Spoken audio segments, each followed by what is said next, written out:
Terça-feira, coluna Seus Direitos, como de costume, está sempre marcando presença aqui com vocês. Temos vários parceiros aí nessa coluna. Hoje temos a doutora Mariana Fiedler aqui conosco, que vai falar sobre auxílio acidente. Doutora, primeiro prazer recebê-la novamente na coluna. Fala um pouquinho pra gente sobre o que consiste então o auxílio acidente. A senhora já falou inclusive sobre esse assunto com o Ednei algumas vezes, mas vamos relembrar esse tópico. Na verdade, a gente está relembrando, né, falando novamente sobre o auxílio acidente, porque tem muitas dúvidas acerca disso, por ser um benefício indenizatório, né, compensatório, digamos assim. Ele não é um benefício que vai suprir o salário, digamos, né, nessa forma. Então, ele é um benefício que vem de uma doença ou de um acidente, não somente de acidente, também ele deriva de doenças, né, que tenha deixado alguma sequela. Pode ser essa sequela mínima, mas que deixa uma incapacidade permanente para o trabalho, que ele já exercia. Mas isso, esse auxílio não impede que ele exerça novamente, que ele continue exercendo o trabalho, desde que comprovado por laudo médico, né, que houve uma incapacidade, nem que seja mínima, mas houve derivado dessa doença ou desse acidente, houve uma redução na capacidade da pessoa, né? Um exemplo, não sei se enquadra nessa situação, um motorista, por exemplo, que eventualmente teve um acidente durante o expediente de trabalho e, porventura, acabou perdendo um membro ou algo nesse sentido. E se enquadra? Se enquadra, sim. Mas o que a gente quer demonstrar é que não há necessidade de ser um acidente de trabalho, certo? Não precisa ser um acidente ocorrido no local de trabalho. Ele pode ser derivado de uma doença. Ela tinha uma doença na coluna pré-existente, né? E ali, ficar muito tempo sentado, né? No caso do motorista, ele ficar muito tempo sentado, agravou essa doença e acabou incapacitando, nem que seja minimamente, né? Acabou tendo uma redução da capacidade dele de ficar, antes era 8 horas, ele agora não consegue mais ficar essas 8 horas, então ele tem esse direito, desde que comprovado por laudo médico, de receber esse auxílio.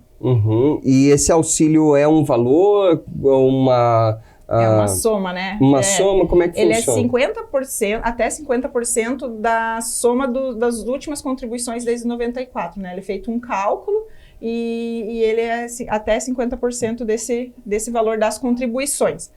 Um caso, até é bom comentar, muita gente trabalha como MEI, né? MEI não tem direito ao auxílio acidente, a não ser que eu tenha uma MEI e mesmo eu tendo essa MEI, eu trabalhe seletista. Então, daí, como eu tenho essa contribuição facultativa ou seletista, aí eu consigo o auxílio acidente. Caso eu tenha uma MEI e receba só o Prolabore, aí eu sou o único caso que não tem esse direito ao auxílio acidente. E aí, para a pessoa conseguir esse auxílio, como que é feito o processo? Tem de passar por uma perícia? Como é que funciona? Os documentos necessários o teu documento pessoal, comprovante de residência, os documentos básicos e o laudo, o médico, onde ele vai descrever qual que é a tua doença, né? Qual que foi a redução da tua capacidade e tudo mais. Porém, a gente dá a entrada administrativamente e é passado por uma perícia ali. Normalmente, essa perícia tem ocorrido em Mafra, né? 20, 40 minutinhos ali. E o médico dá o parecer dele. Caso a gente veja que não, o laudo do médico do perito não convém, né, com o que a gente tem, aí é entrado judicialmente, pedido via judicialmente, e também é passado novamente por perícia judicial, né, para ver qual é o grau da incapacidade da pessoa para esse auxílio.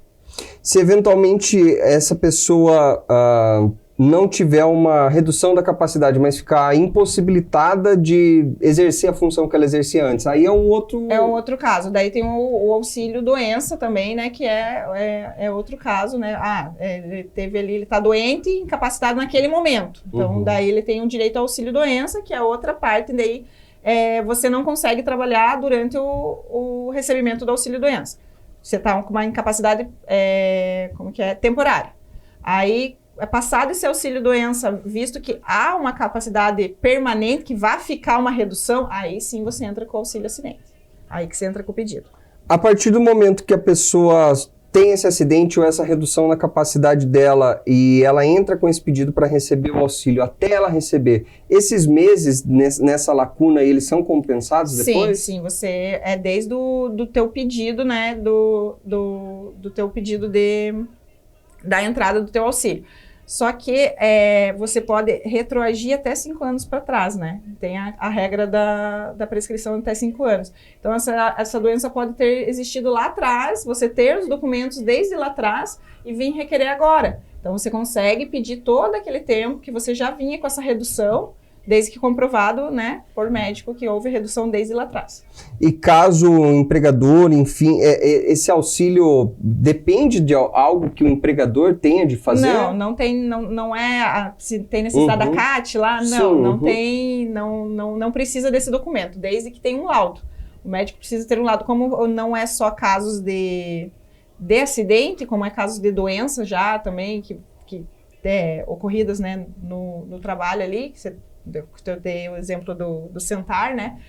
Desde que tenha ali relação com a redução da capacidade, você pode requerer a partir de laudo médico. Não tem necessidade de documento da empresa. Até porque você pode continuar na empresa, né? Recebendo o teu salário e o auxílio acidente. A gente deu o exemplo de um motorista, mas se a senhora puder dar alguns outros exemplos para ficar claro para o pessoal entender bem. Na verdade, assim, ele tem, por exemplo, um mecânico, tá lá, ele tem as mãos, né? O trabalho dele, a função dele é com as mãos. Teve um acidente, teve perda de 2 dedos, porém ele continua exercendo a mesma atividade, consegue fazer o serviço dele para ele ter uma redução da capacidade daquela mão. Então ele vai conseguir um auxílio acidente para comprovado que houve a redução do seu, né, da sua capacidade laborativa. E esse valor que a senhora comentou que é até 50% da contribuição, isso, né? Feito um cálculo de 50% feito a somatória das últimas contribuições desde 94, né? E dividido e o valor é 50% dessa média. É 50%? 50% da média. Ah, isso. Entendi. Então, e aí varia de acordo com os trabalhadores. Perfeito, doutor. Eu acho que está bem claro para o pessoal. De qualquer forma, é um assunto que a gente já tratou aqui antes, né? E vamos seguir tratando. E acho que é importante a senhora deixar uma mensagem, enfim, para o pessoal eventualmente saber que existe esse direito e como procurar. Isso. Muita gente acha que, como ele continua trabalhando, ele perde esse direito de receber esse auxílio. Mas como ele teve aquela redução, ele pode continuar trabalhando, exercendo a mesma função e buscar esse direito do auxílio acidente. Ok, tá aí então. Doutora Mariana Fiedler tirando as dúvidas para vocês em relação a acidente de trabalho e auxílio acidente, né? Tá aí então uma explicação bastante importante para os trabalhadores. Voltamos com o programa.